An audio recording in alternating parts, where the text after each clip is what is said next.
Bismillahirrahmanirrahim. Assalamualaikum warahmatullahi wabarakatuh. Innal hamdalillah wassalatu wassalamu ala Rasulillah wa ala alihi wa sahbihi wa mawalah. La haula wa la quwwata illa billah. Qala Rasulullah sallallahu alaihi wasallam, i'mal li dunyaka ka'annaka ta'ishu abadan wa'mal li akhiratika ka'annaka tamutu khadan. Rawahu Ibnu Abbas. Kita bersyukur pada Allah Subhanahu wa taala. Pada siang ini kita diberikan nikmat sehat dan nikmat kesempatan dapat melangkahkan kaki, mengayunkan tangan, hadir di masjid ini dalam rangka untuk melaksanakan sholat fardu zuhur dan dalam rangka untuk mendengarkan tausiah. Mudah-mudahan Allah Subhanahu wa taala memberkahi hidup kita. Dapat sisa-sisa umur ini kita abdikan kepada Allah Subhanahu wa taala. Berselawat kita kepada Rasulullah sallallahu alaihi wasallam. Allahumma salli ala sayyidina Muhammad wa ala alihi wa sahbihi ajma'in. Assalamu alayka ya Rasulullah. Assalamu alayka ya Habiballah. Assalamu alayka ayyuhan nabiyyu wa rahmatullahi wa barakatuh. Bapak-bapak dan ibu-ibu yang Allah muliakan, sebenarnya hari ini jadwal Ustadz Dr. Saprinaldi. Akhirnya memang saya hubungi Ustadz Yasri, dia masih di luar kota. Kami tawar-menawar sama Ustadz Yasri, Ustadz ajalah yang maju gitu ya. Jadi posisi saya hari ini hanya sebagai ketua masjid, memberikan tanggung jawab dari Ustadz Dr. Saprinaldi untuk memberikan tausiah. Hadis yang saya baca tadi dinukil oleh Ibnu Abbas, i'mal li dunyaka ka'annaka ta'ishu abadan. Bekerjalah kamu untuk dunia ini seolah-olah kamu hidup selama-lamanya. Ini hadis adalah motivasi untuk kita. Rasul menyuruh kita untuk bekerja. Nah ini. Tapi ujung hadis ini, wa'mal li akhiratika ka'annaka tamutu khadan. Beramallah kamu untuk akhirat seolah-olah besok kamu mati. Inilah ada keseimbangan. Fid dunya hasanah wa fil akhirati hasanah. Kita bahagia di dunia dan juga nanti bahagia di akhirat. Itulah doa kita yang selalu kita sebut doa sapu jagat.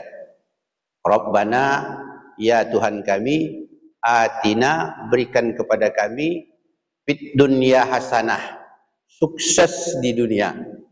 Wa fil akhirati hasanah, bahagia di akhirat.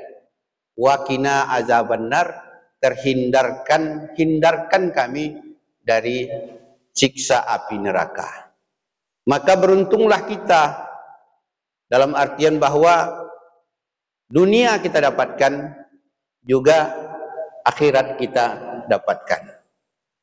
Sungguh luar biasa konsep dalam Islam.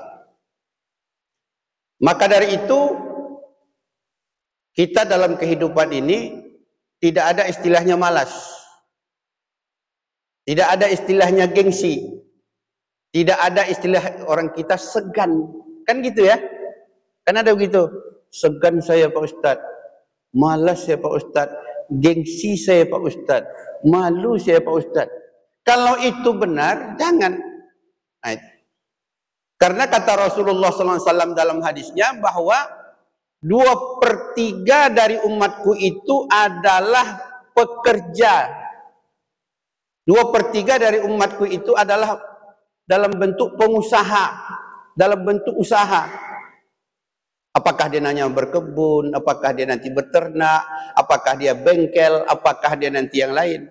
Selain itu hanya 25% aja yang makan gaji. 25% aja yang makan gaji. Jadi kalau tertanam dalam mindset anak kita, dia sekolah, anak jadi pegawai, susah memang. Susah dia. Itulah kata Rasulullah sallallahu alaihi wasallam, ajari kamu anak kamu memanah, ajari anak kamu berenang, ajari anak kamu menunggang kuda. Artinya ajarkan kepada anak kita keterampilan.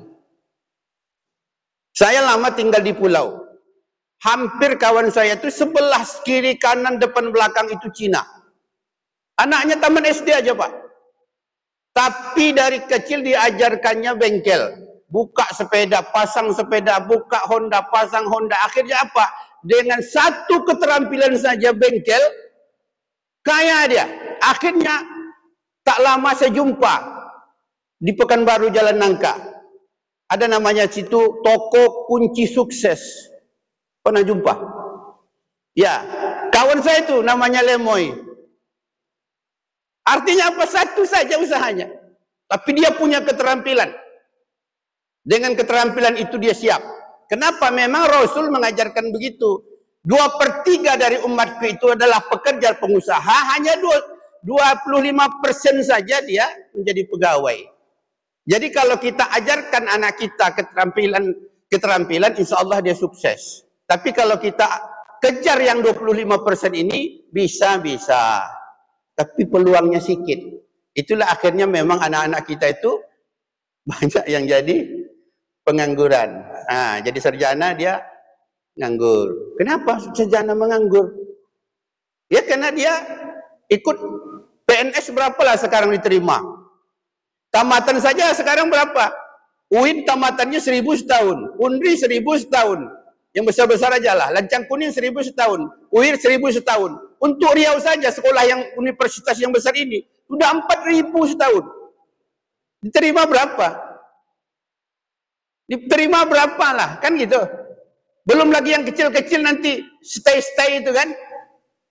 Ini, maka kata Rasulullah sallallahu alaihi wasallam, ajarkan kepada anak-anakmu keterampilan. Nah, itu. Jadi contoh aja di kita ini keterampilan siapa? Bang Lubis, dia buka bengkel. Alhamdulillah sudah haji dan umroh dia. Contoh aja kan gitu kan. Jadi ada. Macam saya, keterampilan saya hanya mengajar. Mengajar itu seni dan ceramah. Alhamdulillah bisa. Artinya ini, kata Rasulullah, i'mal li dunyaka ka'annaka ta'isu abadan. Bekerja kamu untuk dunia ini seolah-olah kamu hidup selama-lamanya. Maka jangan bermalas-malasan. Maka orang malas itu diajarkan Rasul spesial doa. Nah ini. Spesial doa. Allahumma inni a'udzubika minal hammi wal hazan. Ya Allah, jauhkan daripadaku ragu. Kita ini kan tak sukses ini kena ragu. Umpamanya ada orang menawarkan kerjasama dari segi bisnis. Banyak perhitungannya. Banyak pertimbangannya. Tak jadi barang ini. Kan itu kan. Biasa gitu. Ada orang menawarkan, ayolah Pak, kita kerjasama dalam bentuk ini. Katakanlah kaplingan tanah. Insya Allah nanti kita beli 1 juta semeter. Kita jual 2 meter. Dapat 10 borong. Sekian untungnya. Banyak pertimbangan. Tanya dulu istri. Tanya dulu ini, tanya dulu itu, tanya ini. Tak jadi. Tahu-tahu orang yang tak banyak pikirannya, siap kita buat agreement-nya. Kan apa istilah itu? MOU-nya. Selesai. Kalau tadi, inilah kata Rasulullah, Allahumma inni a'udzubika minal hammi, ragu. Dalam kehidupan ini kalau ragu, baca doa ini. Kemudian apa lagi? Minal hammi wal hazan. Hazan ini suka dia loyo. Loyo tahu Pak loyo. Loyo tak bersemangat. Allahumma inni a'udzubika min hammi wal hazan wa a'udzubika minal ajzi. Minal ajzi itu apa nama itu ya? Malas. Minal ajli wal kasal, malas, lemah dan malas. Ada 4 diminta Rasulullah. Wa a'udzubika min khalabatid dain wa qahrir rijal. Dan minta kita kepada Allah tidak kita terlilit hutang. Tidak kita minta terlilit hutang dan mendapat tekanan dari manusia. Ada mendapat tekanan kan, itu ada. Pokoknya kita di bawah telunjuk aja lah. Wah ini. Wah, itu dapat tekanan tuh Pak. Nah, itu. Jadi Rasulullah mengajarkan 4 ini, 6 doa ini. Allahumma inni a'udzubika minal habbi wal hazan wa a'udzubika minal ajzi wal kasal wa a'udzubika minal jubni wal bukhul wa a'udzu min khalabatid daini wa qahrir rijal. Ini di doa yang diajarkan kepada Rasulullah sallallahu alaihi wasallam agar hidup itu semangat. Inilah kata Rasulullah, i'mal lidunyaka ka'annaka ta'isu abadan. Bekerjalah kamu untuk dunia ini seolah-olah kita hidup selama-lamanya. Jadi pada zaman Rasul itu ada orang tua. Kemudian orang tua ini usianya sudah tua, karena orang Arab itu umurnya panjang-panjang, katakan sampai 80-90 tahun. Dia asyik juga menanam kurma. Akhirnya cucunya bertanya, apa dia tanya?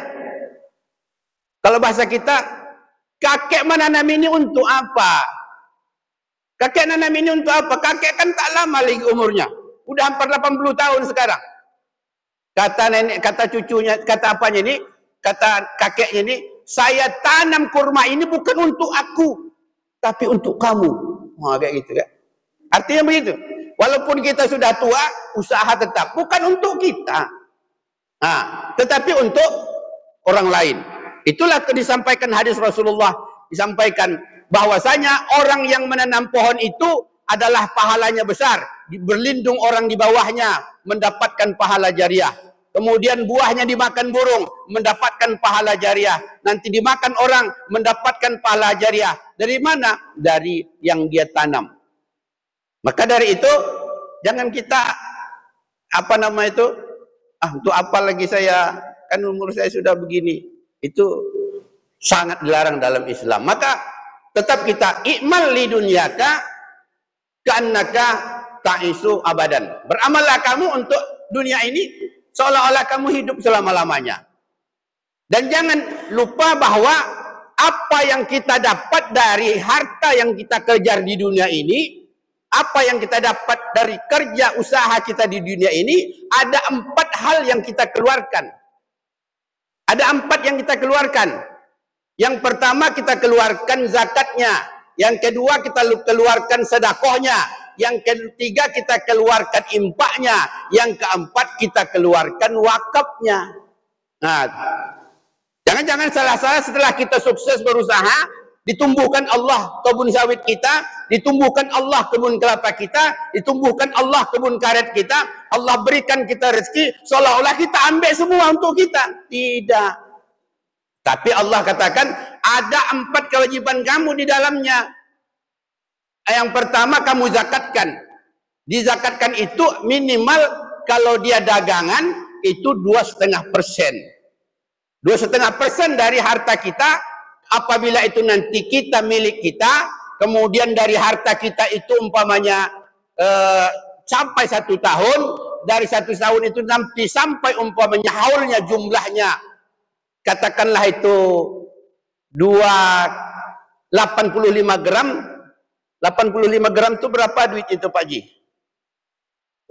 Ya. 100 juta. Contoh. Di sini ada kawan saya berjualan. Modalnya 100 juta. Dicatatnya pada hari ini tanggal 1 Muharram. Ini kan. Karena tanggal 1 dihitung itu dari tanggal 1 Islam. Hari ini tanggal 1 Muharram 1446 Hijriah. Saya mulai dagang dan uangnya 100 juta. 1 Muharram tahun depan 1447, maka ditengok kursnya 100 juta ini wajib kita keluarkan zakatnya 2,5%. Berapa duitnya? 2.500.000. Maka ini kita catat bagi orang yang berjualan seperti Pak Sultan kan itu, pokoknya dicatat itu berapa. Itu dia jualan supaya nanti jualan itu berkah. Nah gini, kenapa? Karena dari harta kita itu ada kewajiban kita untuk mengeluarkan apa yang kita keluarkan, itu keluarkan zakat. Termasuk yang lain-lain. Itu kita contohkan saja dalam bentuk jualan emas, kemudian jualan-jualan kedai-kedai. Kalau kita hitung dana kita itu, terhitung penanggalan itu kita hitung dari tahun Islam. Karena tahun Masehi itu 11 hari selisihnya. Tahun Masehi itu 11 hari selisihnya. Tapi tahun Islam ini pas dia. Inilah kita hitung tahun Islam itu hari ini tanggal 1 bulan Muharram 1446 Hijriah. Sudah tahu semua kan? Yang belum tahu mungkin hari ini tanggal 1 Muharram, ini sudah tahun baru Islam. Jadi ini dalam artian bahwa kita ikmal li dunyaka ka'annaka ta'ishu abadan. Dari harta kita itu pertama kewajiban kita mengeluarkan zakatnya. Yang kedua, kita keluarkan sedekahnya. Kenapa kita keluarkan sedekahnya? Karena zakatnya tidak sampai. Zakatnya tidak sampai. Saya Pak Ustadz hanya dapat saya setahun itu sekitar ya 50 jutaan lah. Dana saya pun tak terkumpul. Kita keluarkan sedekahnya. Bagaimana mengeluarkan sedekah ini? Adakah persyaratan pengeluaran sedekah? Minimal 2,5% juga. Tapi yang sedekah ini kita berikan kepada orang yang lemah ekonominya. Itu baru sedekah. Kita keluarkan kepada orang yang tidak mampu. Kan banyak orang yang tidak mampu di sekitar kita. Maka kita kasihkan kepadanya. Dari harta kita. Bisa dalam bentuk harian, bisa dalam bentuk mingguan, bisa dalam bentuk bulanan. Kalau tahun namanya zakat. Kita kasih. Umpamanya macam saya. Dapat berceramah itu 3 kali 1 hari. Katakanlah sekali ceramah itu 250.000 atau 300.000. Katakanlah 1 hari pendapatan saya kadang-kadang gitu dari hasil profesional kerja saya sebagai ustaz, sebagai penceramah, diberikan orang honor. Honor itu kan bahasa Inggris. Honor itu adalah penghormatan. Nah itu honor itu bahasa Inggris. Honorer. Honor itu penghormatan. Dikasih orang, katakanlah begitu, kita kumpul-kumpullah sampailah nanti per hari mungkin kedapat pendapat saya itu katakanlah dapat umpamanya 600.000. Akhirnya berapa? Dikeluarkanlah dari situ per harinya 2,5%. Kemana dikeluarkan? Karena dia tidak punya dalam bentuk zakat, tapi harusnya kita keluarkan dalam bentuk sedekah. Kita kasihkanlah kepada orang yang berhak menerimanya. Jadi Bapak Ibu yang Allah muliakan, ini dalam bentuk sedekah kita kasihkan. Jadi jangan nanti salah Bapak Ibu mengucapkan, sekarang Ustaz bangun sedekah, membangun MDA, saya bersedekahlah untuk MDA. Salah. Bersedekah itu bukan untuk MDA, untuk orang yang kurang mampu. Itu. Bersedekah itu untuk orang yang kurang mampu. Yang kemudian setelah tadi kita keluarkan zakatnya, apabila sudah mencukupi syarat dan rukun, kemudian kita bersedekah. Yang ketiga kita berimpak. Impak ini baru masuk nanti kategori impak itu untuk fasilitas umum. Apa itu fasilitas umum?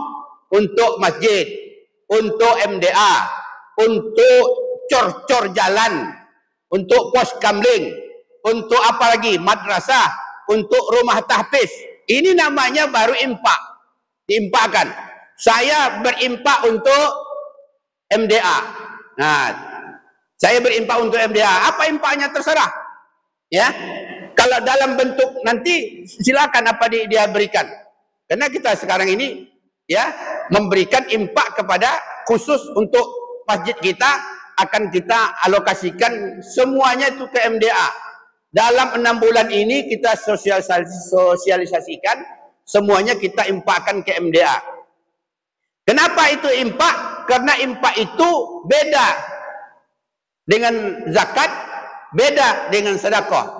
Karena impak itu dijelaskan Allah Subhanahu wa taala, lan tanalul birra hatta tumpiku mimma tuhibbun. Kalau kamu berimpak, impakkanlah yang terbaik. Paham Bapak ya? Impakkan yang terbaik. Nah itu. Jadi nanti jangan kita berikan yang umpamanya Pak Ustadz ada seng-seng bekas di rumah, saya antarlah, saya impakkan ke masjid. Itu yang tak terbaik. Diterima pengurus juga, tapi itu bukan yang terbaik. Menyalahi Al-Quran. Di dalam Al-Quran itu dijelaskan, lan tanalul birra, tidaklah yang dikatakan yang terbaik kamu berikan itu hatta tumpiku mimma tuhibbun, sebelum kamu berikan impak itu impak yang terbaik. Apa yang terbaik? Dari harta kita. Kita tengok uang kita tengok harta kita. Apa? Kalau bisa yang terbaik itu Bapak nanti kalau berimpak untuk MDA nih, Pak Ustadz, apa kira-kira yang terbaik saya impakkan untuk MDA? Umpamanya ditanya saya bilang besi ukuran 12, karena kita akan mencor. Kalau batu bata sudah diimpakkan orang sebanyak 6.000 ya, Pak Epi? Semen sudah diimpakkan orang ada 75 sak. Yang apa lagi Ustaz? Yang cocok diantarkan sekarang itu diantarkan besi 12. Berapa harganya saya tak tahu. Banyaknya berapa nanti? Tanya kepada Pak Zainal. Itu maksudnya itu yang terbaik itu terbaik kita berikan sesuai dengan keinginan apa pada saat itu. Nah, kalau diimpakkan nanti sekarang ini seng, belum tentu seng itu kami pasang, karena seng yang dipasang itu nanti bagaimana modelnya belum cocok sekarang. Jadi Bapak Ibu yang Allah muliakan, ini standar Al-Quran. Nanti kita tengok dalam juz 4 ya. Juz 4 surah Al-Imran. Dijelaskan, lan tanalul birra hatta tumpiku mimma tuhibbun. Tidaklah kamu dikatakan orang baik sebelum kamu merimpak itu sesuai dengan standar yang terbaik. Jadi artinya apa? Kalau barang-barang bekas itu kalau bisa, kalau tak ada lagi bila silahkanlah barang bekas diimpakkan. Tapi kalau yang ada kita memang yang terbaik diimpakkan. Sampai begitu. Itu kata Al-Quran. Hadirin jamaah yang Allah muliakan. Kemudian yang keempat, dari zakat, dari harta kita itu kita wakafkan. Wakafkan itu dalam artian bahwa apa yang kita berikan. Alhamdulillah bagi kami ada diwakafkan tanah di sana, di Putri 7. Ada hamba Allah yang dia dipanggilnya saya, Pak Ustadz, kami mau berwakaf. Oke, ayo kita berwakaf itu pergi kami ke KUA. Ke KUA itu bukan untuk nikah ya Pak. Pergi ke KUA, di situ dicatat akta wakaf. Saya penerima wakaf. Kemudian diwakafkanlah tanah lebih kurang 1.000 meter. Saya hitung tanah di situ harganya sudah mahal. Lebih kurang 1,5 juta sampai 2 juta semeter. Kan mahal tuh. Berapa duitnya itu kalau 2 juta semeter? 2M kan? Itu masih ada situ, sudah saya timbun, saya tutup, ya kan? Begitu membangun, dari mana duitnya? Dari Allah Ta'ala nanti kan. Begitulah seorang hamba Allah yang sanggup dia berwakaf untuk akhiratnya. Untuk membangun, dia amanahkan kepada saya untuk membangun pendidikan agama dan rumah ibadah. Saya rencanakan akan dibangun di situ nanti minimal musola lah gitu. Itulah terpikir saya kemarin sama Pak Khairunas, bisa enggak musola ini kita sulap tegak pula seperti ini ada di sana. Kayak gitu kan. Walaupun nanti 8x8. Tapi belum deal ya. Belum deal. Kan bisa itu kita ambil kayu besarnya, kita tegakkan 8x8, kita bikin umpamanya pondasinya. Nanti nampak juga macam Masjid Darul Aman juga di sana kayak gitu kan. Mungkin kalau di sini 10x10 ukurannya, Di sana kita kecilkan 8 kali 8. Nah, bisa juga nanti Pak Mul bisa juga nanti nengok, oh ini masjid lama dulu ya modelnya gitu ya. Umpama nih kan.